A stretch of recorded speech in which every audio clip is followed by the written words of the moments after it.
Muito boa noite, minha Paraíba. Estamos ao vivo, começando a partir de agora mais um Frente a Frente aqui na sua TV Arapuã, 6 dias das eleições.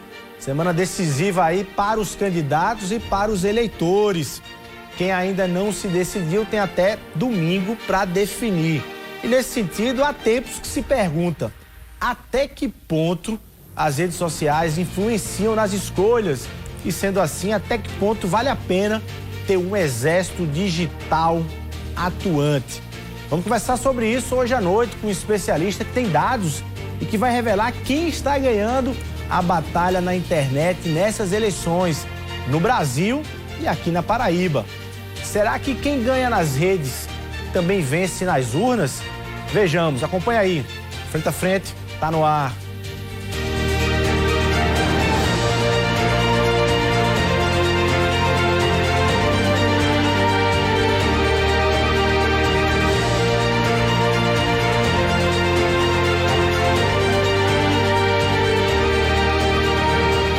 Boa noite, minha Paraíba. Contagem regressiva, 6 dias para domingo. A gente está aqui desde as 6 horas da manhã até o último voto, até a proclamação dos vitoriosos na cobertura das eleições 2022. Que bom poder encontrar você ligado no Sistema Arapuã nessa segunda-feira no Frente a Frente. E no programa de hoje a gente vai debater um mecanismo, um instrumento muito utilizado de acordo com as pesquisas.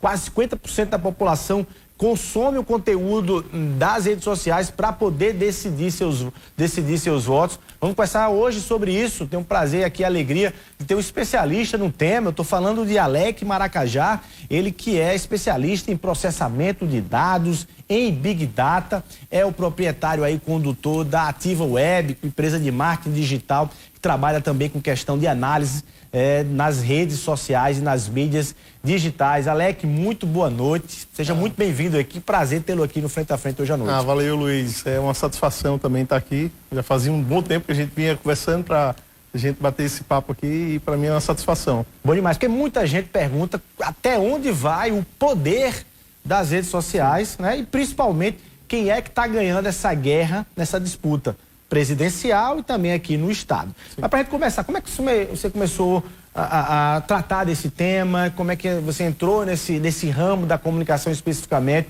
Como é que você começou a descobrir que gostava desse tema e começou a trabalhar com isso? Luiz, desde 2000, ali 99 para 2000, eu já estava na faculdade, saindo da faculdade em 2000, 2001, e dados sempre foi extremamente importante para tudo na vida.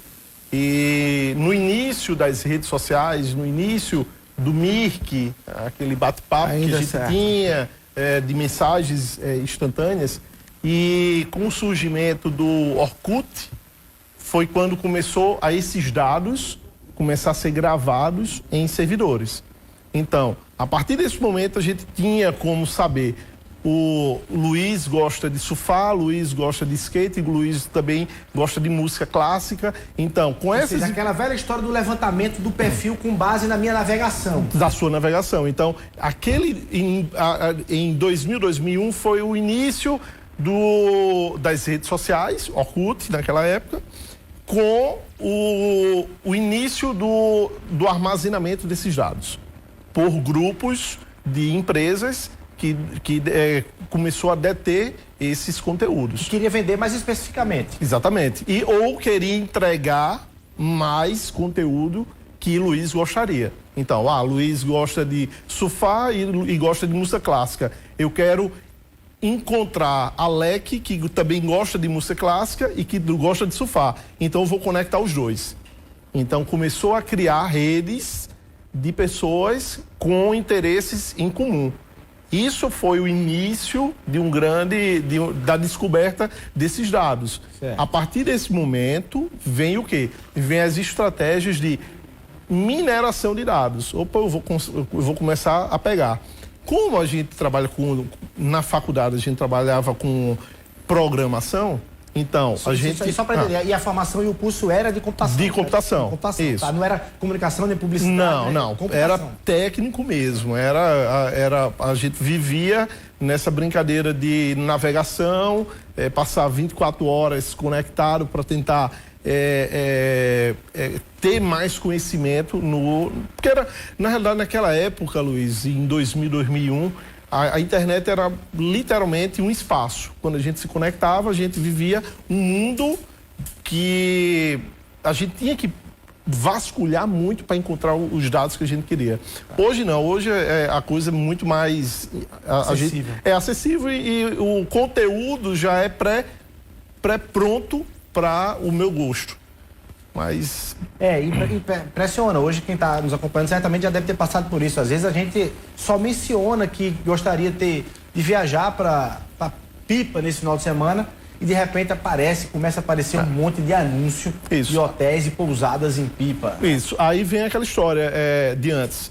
Os algoritmos, que é a parte de programação em si, foi começando a se sofisticar cada vez mais. Os dados começou a ser tratado de forma mais séria e mais rápido, porque o que é que se torna a ideia de um Big Data? Big Data são informações coletadas de forma rápida, coletadas dentro de um servidor, onde está dentro de uma nuvem, dentro da internet. E com a saída de 2000, 2001, 2002, a chegada de outras redes sociais como Twitter, Facebook, aí esse mundo ele acelerou demais. Olha, quando foi que a política descobriu isso? Quando foi que os políticos e os estrategistas de políticos descobriram isso? Luiz, como a gente vem, eu vou falar por mim e pelo meu network de amizades, não só aqui na Paraíba, como a nível do Brasil. Em 2008, a gente já fazia ações... A eleição de Barack Obama foi muito referencial. Muito, né? Muito. Mas a ação nos Estados Unidos foi muito bem mais planejada e muito mais profissional, eles tratavam realmente de dados. O desejo do americano, do marketing do eleitor, do candidato, é atrair a pessoa para sair dentro de casa para poder fazer, para ir votar. Que lá não é obrigado. Aí a ideia era o quê? Era pegar esses dados. Naquela época, não tinha muita lei sobre esses dados. Então, a gente, como os americanos, a gente tinha todo o banco de dados na nossa mão. Então, eu sabia o que é que Luiz realmente queria, o que Luiz não gosta. Quando o Luiz falou um palavrão nas redes sociais, que eu consegui capturar. Hoje não. Hoje é bem mais difícil. Então, na época da eleição dos Estados Unidos, os dados estavam abertos. Estavam abertos. E vocês vendiam isso? Vendia. Pacotes de dados, Pacote de dados, eu sabia, eu conseguia interpretar quem gostava de Luiz e quem não gostava de Luiz. Então, isso é informação precisa que hoje quem detém não é o Supremo, não é a gente que trabalha com marketing, não é o político, é as plataformas. Elas fecharam, então hoje as plataformas têm detêm dessas informações. Tá. E aí você tratou de um tema interessante que eu ia puxar mais uma agora, para a gente não misturar, mas que é essa história de os limites de censura e as limitações estão impostas hoje, se elas, enfim, atrapalham e são exageradas nesse sentido. Mas antes disso, qual é a ligação que se tem entre, por exemplo, pesquisas de intenção de votos? Elas reproduzem no digital, quer dizer, o digital, as redes sociais reproduzem a realidade das disputas que uma pesquisa puxa na rua, por exemplo, determinada disputa, fulano está na frente, Beltrano está atrás. As redes sociais, elas são espelho disso, refletem isso, ou em alguns momentos não. No digital você tem um caminho para andar e na intenção de votos outro? Na realidade, eu acho que o digital hoje é um termômetro do sentimento das pessoas. Hoje, uma grande maioria das pessoas tem um celular. E que esse celular tem grupos de WhatsApp, estão conectados, tem redes sociais, se não tem o Instagram, mas tem o Facebook, dependendo da idade, da faixa etária de idade. Então, hoje, eu tinha muito medo de falar isso, como a gente trabalha com dados e tem sempre problema com justiça, então eu zelo muito pelo nome. Então, eu tinha muito medo de falar. E aí, isso vai bater com a pesquisa? E a gente fez a campanha de Amazonino no Amazonas e eu fiz algumas análises e eu disse, cara, tá batendo, não, vai sair uma pesquisa amanhã. Aí eu fazia análise, não divulgava, olhava, vamos esperar o Ibope. Quando o Ibope saía, estava batendo certinho. Então, depois desse teste que eu fiz em outros estados, inclusive aqui na Paraíba, e realmente o digital, quando se trata de uma pesquisa aquela, você é a favor... Intenção de voto. Isso, intenção de voto. O digital lhe dá. Consegue bater certinho com uma pesquisa... Mas aí a gente vai entrar já na primeira polêmica de agora, assim. Pelo que eu pude ver, de algum material que você já divulgou, inclusive na imprensa nacional, apontando um engajamento maior do presidente Jair Bolsonaro, não condiz com as pesquisas, algumas pesquisas que têm saído, inclusive hoje saiu uma da IPEC, né, trazendo aí o ex-presidente Lula com 48% da intenção de votos e o presidente Jair Bolsonaro com 31% da intenção de votos, mantendo ali a sua margem. É como se a pesquisa de intenção de votos estivesse num caminho e Bolsonaro em outro caminho no digital. Ele é mais forte no digital. É isso ou eu tô falando coisa errada? Não, é exatamente isso. Houve, em toda a história entrando já na polarização entre Jair Bolsonaro e Lula, desde 2018 já existe uma polarização entre os dois. Isso aí já é fato. Da direita, à esquerda, aquela coisa toda. O crescimento de Bolsonaro foi extremamente exponencial até hoje. De 2018 para cá. De 2018 para cá. Bolsonaro em 2018, em março de 2018, tinha 5 milhões de seguidores. Hoje, Jair Bolsonaro tem 21 milhões de seguidores. Em que redes? Em todas? Ou... Não, eu tô tratando, eu tô puxando só um dado da rede mais popular do Brasil hoje, que é o Instagram. É o Instagram. Instagram ele tá com maior força no momento. Então vamos é o que o pessoal gosta do history, né? Aquela coisa toda.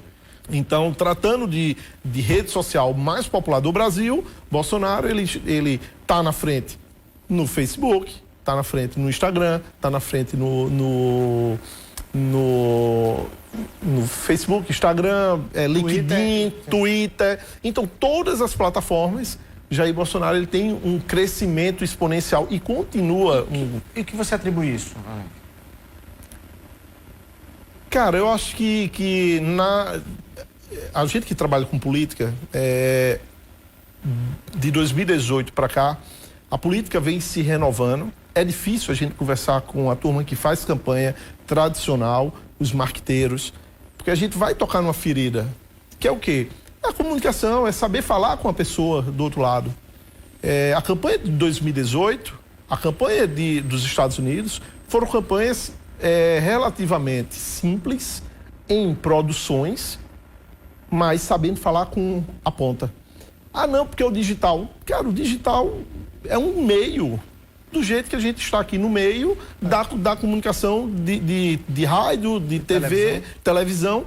É um meio apenas. A comunicação, Jair Bolsonaro conseguiu furar a bolha. Ele consegue furar a bolha.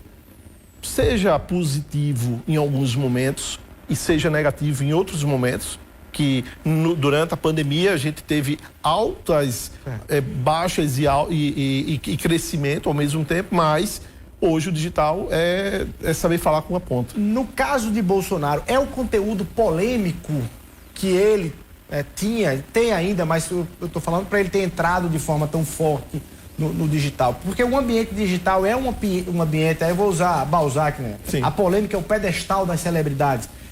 O digital é o pedestal de quem quer ser celebridade, aí você sai um pouco... o ameno não tem muito sucesso no digital. Aquele que é mais polêmico, ou mais radical, ou mais extremista, ganha um tanto quanto mais de engajamento, seja para curtidas a favor, seja para ódio, né? Para reações negativas. Claro. Eu acredito que o digital hoje ele é um ambiente onde, se você souber conseguir falar com o seu grupo de pessoas ou vários grupos de pessoas, maravilha, você está sabendo, porque quando você é muito radical, você vai atingir um nicho de pessoas, mas não vai conseguir ir para outras bolhas, né? Vamos tratar que hoje a política ela é feita de bolhas. Então, o mais importante em uma campanha não é a bolha da política ali dentro de Brasília e dos grandes centros. A parte mais importante é o que o João, catador de lixo, tá pensando, ou o João ou o Pedro da padaria tá falando sobre isso. Então, a gente tem que trabalhar com o digital, trabalhar esses dados para a gente conseguir chegar nessas pessoas. É mais importante do que a gente ficar falando apenas para o nosso grupo. E Bolsonaro, hoje, como ele fala para um grupo de pessoas, sendo que ele deixou grande esse grupo, esse nicho. Do jeito que Lula também não é falando que Lula não tem um crescimento. Lula tem um crescimento exponencial. O que Lula cresceu nesse período foi muito grande também. Tá. A gente tem um dado aí, você trouxe alguns gráficos frutos do seu estudo, inclusive com números de hoje, não é isso, Alex? De hoje, dia 26 de setembro de 2022, há 6 dias. Acredito que está ali naquele do 28, né? Não, no 13, né? 13, isso. No slide número 13, a página 2, né? Página 2 aí do slide que tem 13 páginas aí. Por acaso é 13, né? Nenhuma referência aí. Nenhuma referência. Mas é um conteúdo, a Ednei está preparando aí, né? Olha aí, tá vendo? A Ednei sempre muito rápido e muito ágil, né? Nessa informação. Vai colocar no telão pra gente aqui também, para poder ajudar a nossa visão também, né? Mas aí fica muito claro aí. Você está querendo dizer o seguinte, vamos lá, para as pessoas que estão em casa acompanhando esse quadro aí que você trouxe de hoje. Você está querendo dizer que Bolsonaro, em abril de 2021, tinha 18 milhões 356 mil 973 seguidores. Seguidores, eu peguei só dados do Instagram. Do Instagram. Então, específico no Instagram. Então, isso é só Instagram. Em abril de 2021, Bolsonaro tinha 18 milhões de seguidores. Isso. Em abril, um ano depois de 2022, já agora no ano da campanha, ele foi para 19 milhões, ele cresceu ali um pouco mais de 1 milhão. De 1 milhão. 300 mil. E agora, em setembro, hoje, né? Em setembro, ele está com 21 milhões e 607 mil seguidores no Instagram. Isso. Está dizendo aí que é um crescimento de mais de 3 milhões. De 3 milhões de seguidores de abril de 2021 para cá. Lula, olha só, na verdade, Bolsonaro dá uma pisa em Lula no Instagram do ponto de vista de quantidade de seguidores, sim. Né? Lula tinha, em abril de 2021, 2 milhões e 300 mil, passou para 4 milhões e 400 mil, inclusive proporcionalmente até um crescimento maior do que o de Bolsonaro. Isso, exatamente. E 6 mil, está quase 7 milhões agora, hoje. Em setembro, significa aí mais de 4 milhões. Ou seja, proporcionalmente e numericamente também, ele cresceu mais do que Bolsonaro. Que Bolsonaro, exatamente. Então, em alguns pontos, Lula tem um engajamento, até confuso, porque eu recebo, às vezes, e-mails e pessoas ligando para mim, falando, não, porque sua pesquisa está errada. Por causa disso. Porque é o seguinte, a internet ela é muito dinâmica. Então, em alguns momentos, Lula realmente tem um engajamento maior do que o de Bolsonaro, mas não quer dizer que ele fala com mais pessoas. Não. Uma coisa é ele ter um engajamento para 200 mil pessoas, sendo que Bolsonaro, ele engaja um pouco menor, mas ele fala com muito mais gente. E outra coisa, Bolsonaro, ele fala não apenas no Twitter, no Instagram, ele fala com várias redes sociais, inclusive o WhatsApp e o Telegram. O Telegram de Bolsonaro, bicho,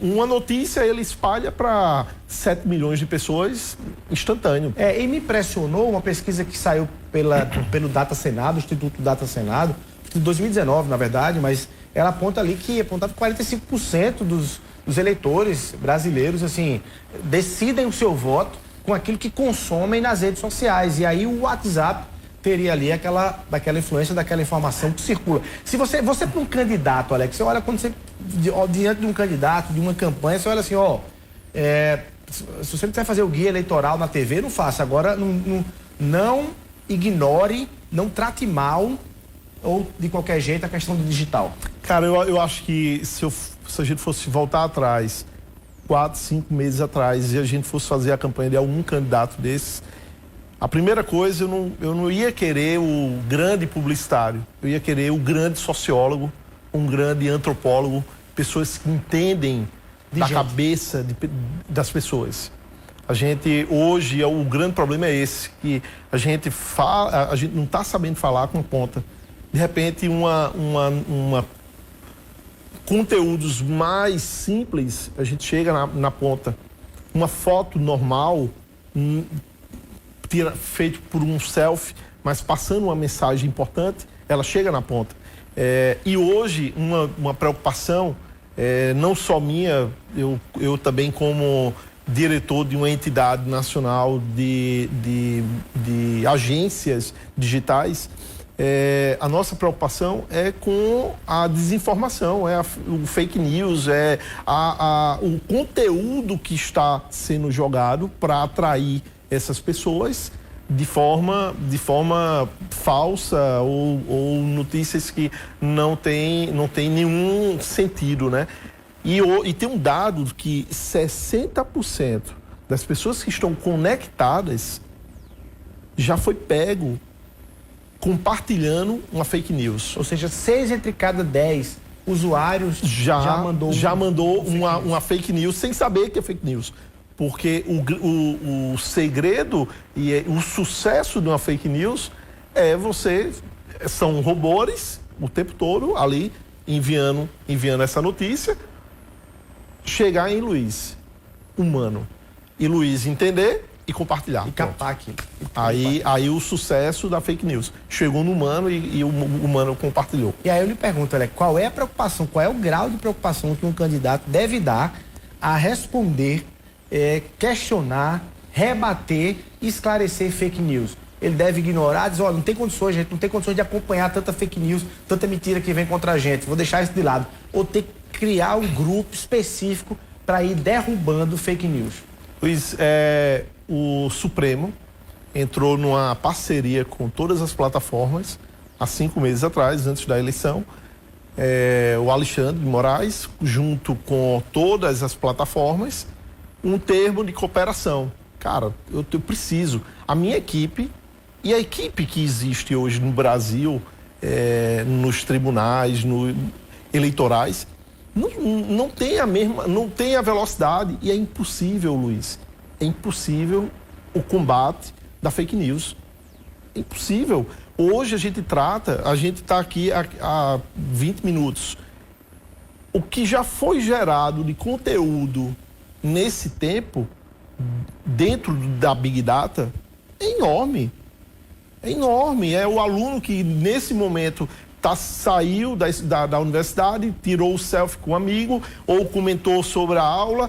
Bicho, é milhões de conteúdo. É o cara que está na igreja, que fez o selfie. O conteúdo são teras e teras e teras bytes gerado em cada minuto, em cada segundo, é impossível. É impossível hoje a gente ter um controle. As plataformas, pelo outro lado, acham bacana porque ele detém todo esse conteúdo. Inclusive tem conversas sérias que a soberania nacional dos países estão na mão das plataformas. Porque ela sim sabe o que tu gosta, o que tu não gosta, o que tu curte, o que tu não curte, quem é que tu tá seguindo, deixando de seguir. Elas sabem. a gente não consegue. E aí, ao saber, é muito mais fácil fazer qualquer tipo de manipulação. O governo federal não tem esse conhecimento. Então, é um assunto que já vai para outro patamar de preocupação na sociedade. Bom, vamos ver como é que os jovens estão, aqui da Paraíba, inclusive, aqui de João Pessoa, estão encarando essa coisa das redes sociais, até que ponto elas servem como instrumentos de escolha para os jovens aqui em João Pessoa. E na volta você vai dizer quem está na disputa presidencial e aqui na Paraíba, quem é que está vencendo essa batalha, não só de quantidade que você mostrou, mas de engajamento, de retorno, de compartilhamento aí nas redes sociais. Vamos lá, uma matéria sobre os jovens usando as redes sociais para pesquisar sobre os candidatos que vão para as urnas aí em domingo. Ninguém quer se decepcionar com um amigo. Por isso, as afinidades, projetos pessoais e outras amizades são levados em consideração para poder confiar nesse novo parceiro. E também vai ser baseada em muita pesquisa sobre o passado dos candidatos que esse grupo pretende escolher em quem deve votar. E a internet vai ser a principal ferramenta de consulta dos jovens. Mas nada de acreditar na primeira notícia que aparecer sobre os pretendentes aos cargos eletivos. Hoje em dia a gente tem uma rede enorme, né, que se chama internet. Então cabe a gente tomar essa decisão de ir lá pesquisar. Essa fonte é verdadeira? Se sim, a gente vai lá, confere. Se não, a gente confere também. Então é importante a gente ver as falas dos candidatos e ir buscar o que eles falaram, se de fato é verdade ou não. Eu acho que a melhor forma de decidirmos é indo pesquisar, porque eu acho que desinformações é o que mais tem nas redes sociais, em todos os âmbitos, na verdade. Então eu procuro me policiar muito de ir procurar, ver campanhas, ver o que eles estão defendendo, ver antecedentes, para ver se realmente é aquilo ali que eu quero, aquilo ali que eu acredito. Então é isso, acho que a gente deve fazer isso, né? Procurar se policiar e procurar minuciosamente as propostas dos nossos candidatos para ver se é realmente isso que a gente acredita. Sofia conversa muito com o irmão sobre política. Em casa e na escola, o assunto da vez é esse. A estratégia dela é debater o assunto com várias pessoas para chegar no melhor candidato. Eu tô analisando, tô vendo, assim, como eu já falei, já troquei várias vezes. Vou continuar trocando e continuar conversando. Em casa e até aqui no IF também, a gente conversa com os colegas sobre política, a gente debate, às vezes, né? Mas dá certo. São muitas opiniões muito diferentes, umas que se parecem um pouquinho, aí tem um ponto diferente que você só vê depois, aí você vai trocando. O professor e cientista político Gonzaga Júnior orienta que, para decidir em quem votar, o eleitor deve passar pelas redes sociais, analisar propostas de campanha e alianças políticas de oportunidade e ainda ficar atento às notícias em rádio e TV, para saber o que de fato o candidato fez para a comunidade. Importante lembrar que nós estamos num processo eleitoral para escolher nossos governantes, nossos legisladores e legisladoras, né? Então são aquelas pessoas que vão cuidar da nossa vida pública, da nossa vida coletiva, da vida da sociedade. Então o que está posto são exatamente aquilo que são, não, o que é de interesse público, de interesse coletivo da própria sociedade. Obviamente nós temos nossas necessidades individuais, nossas características individuais, mas o que está posto para esse momento não é aquilo da vida íntima, da vida privada, mas exatamente da vida pública. Então propostas para aqueles e aquelas que são candidatos e candidatos à primeira vez, mas também a avaliação daquilo que já foi feito concretamente por aqueles que estão indo para uma reeleição, por exemplo. É isso, não tem como fugir aí da questão, né, do uso das redes sociais. Alex, na disputa presidencial, Lula e Bolsonaro, quem é mais atuante, quem tem mais engajamento de acordo com os números que você tem levantado até agora? Hoje o Bolsonaro, ele é o mais atuante. Ele teve momentos, é bom a gente deixar isso bem claro. O ano passado ele deu uma estagnada nos números.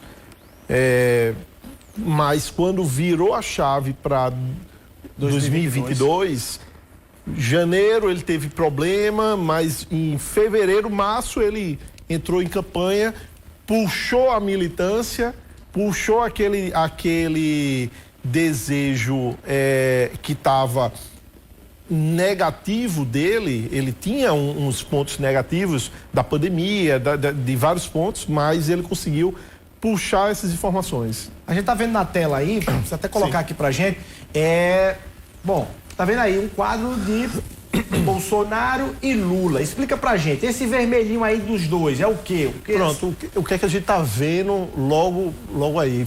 Esses dados são de hoje, certo? A gente vê... Você puxou de agosto? De agosto até hoje. Né? Até hoje. Certo. Se a gente for analisar lá em cima, vamos ver a linha horizontal. A linha horizontal de Bolsonaro está em 2,5. Então, 2 mil pessoas chega para interagir com ele o tempo todo. Então, hoje, Bolsonaro, ele 2 milhões de pessoas. 2 milhões de pessoas, desculpa. 2 milhões de pessoas. Então, a média de Bolsonaro é exatamente essa. 1 milhão de pessoas, em média, o tempo todo está interagindo com ele. Curtindo, interagindo. Comentários é aquela linhazinha azul. Azul. Aí... Então você tem ali, mas você tem ali os dados embaixo. Isso. 641 mil. Médias. Isso, médias. Com 21 mil pessoas interagindo com ele o tempo todo. Ele tem um engajamento que é exponencial. Esse número de 3,8% é muita gente. Agora, o de Lula você está apontando que tem maior, 4,56. Mas a quantidade de seguidores de Lula... a gente viu que é menor. Bem menor. Então, Lula fala com 4,56%. Mas o topo de Lula chega a 1.200.000 pessoas, então é muito mais baixo. O que é mais importante, Alec? É curtida, é comentário, é compartilhamento? Luiz, é um conjunto de dados, é um conjunto de ações. Nesse cenário aí, é claro que o engajamento de Bolsonaro ele é bem superior, porque a média de curtidas são as pessoas que estão ali dando like e tal, e os comentários. Quando o cara deixa aquele comentário, é porque o cara é militante, o cara tá ali presente, ele tá compartilhando e tal. Esse comentário que você tá somando aí, eles são comentários positivos, negativos ou neutros? São positivos. Você tá Isso, eu já tô. Só os isso. positivos. E tem um fator que eu recebo, às vezes, críticas de uma linha de bolsonarista ou uma linha de lulistas que tipo, mas eles estão comprando seguidores, eles compram likes, eles não compram. Nem Lula nem Bolsonaro compram. Isso já existiu há 8 anos atrás. E por que não compram mais? Porque é algo, Luiz, que é credibilidade. Tá entendendo? Hoje é fácil a gente identificar uma compra de seguidor. Por quê? Quando ele compra seguidor, ele comprou 2 mil pessoas. No outro dia, ou 48 horas, vai deixar de seguir. Aí ele tem uma queda. Vai ter uma queda. Aconteceu isso com o pastor Sérgio Queiroz, que chegou aí pra mídia pra dizer, olha... isso. Exatamente, compraram seguidores. 50 mil seguidores pra mim, depois desapareceram. Eu achei que tava crescendo. Isso, exatamente. Porque se torna fácil. Sendo que o Instagram mudou o algoritmo há 15 a 20 dias atrás, isso é recente. O Instagram mudou o algoritmo e essa compra de seguidor já ficou mais difícil. Já ficou bem mais difícil. Então, é ilusão e é uma forma de não saber trabalhar, se você acusar um candidato, ele está comprando seguidor, ele está fazendo isso. Hoje, as ferramentas, o Facebook, o grupo Meta, o Instagram, o Twitter, e todas elas estão passando por uma auditoria mundial. Não é só no Brasil, é mundial. Então, eles estão fechando a torneira, estão fechando muito as coisas. Seria muito irrelevante a pessoa comprar. E principalmente um candidato como Jair Bolsonaro e Lula. Ô Alec, dessa campanha, você consegue identificar pra gente quais foram as postagens de Bolsonaro e de Lula que mais repercutiram? Quais foram as que tiveram maior retorno de Bolsonaro e Lula na campanha presidencial? Daqui a pouco a gente chega na estadual, mas na nacional, Luiz, eu não sei se tem essa informação, mas eu em algum slide que eu trouxe, mas eu posso detalhar e todos que estão acompanhando vai lembrar bem isso. No início desse ano, o engajamento maior que Bolsonaro teve foi no dia 3 de janeiro. Bolsonaro vinha com uma perda muito grande de engajamento, de seguidores não, de engajamento, pela pandemia, por tudo que aconteceu, a saída de Moro, briga com Mandetta, sei o quê, economia ruim. Então tudo isso foi se agravando para o lado dele, isso é natural. Ou o seguidor deixa de acompanhar, então o engajamento dele cai, isso é natural. Sendo que no final do ano passado teve um enchente em Minas e ele estava no Rio Grande do Sul. Não, ele estava em Angra. Então, ele em Angra, o que é que ele fez? A imprensa nacional começou a divulgar o quê? Bolsonaro tem que se deslocar para Minas Gerais porque teve a enchente e as pessoas morreram. E eu acompanhando isso o tempo todo, porque, vamos acompanhar qual vai ser o cenário, porque virou o ano, então vou acompanhar.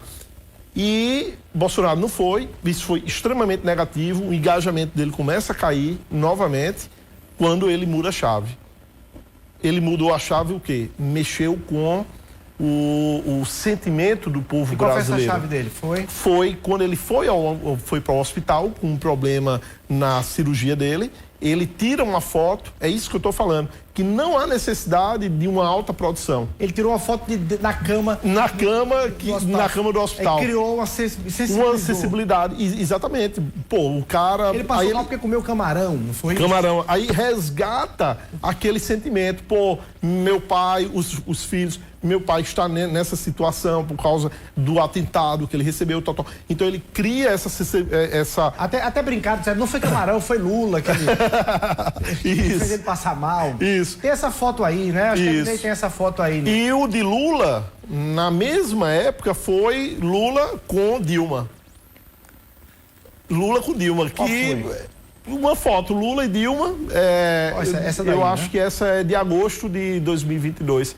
Eu acho que está no material que tem 13 slides. Essa daí foi o maior... Pronto. No início desse ano, foi o post com maior relevância foi Lula e Dilma fazendo L de Lula.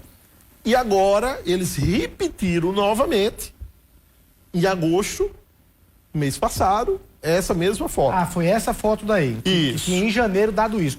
A de Bolsonaro, a Ednei também tem, a de Bolsonaro, tá até do lado, né? Isso. Tá até do lado a de Bolsonaro aí, que é essa do... Da cama. Da cama, exatamente. Que foi a que mais gerou. Isso tá falando de início de ano. Início de ano. Tá. Aí, qual foi o post de Bolsonaro com o maior crescimento agora já na campanha? Foi Bolsonaro na Rede Globo. Que ele tira onda... A entrevista que ele deu no Jornal Nacional. No Jornal Nacional, com o Willa Boni. Tá aí. A reação que ele teve...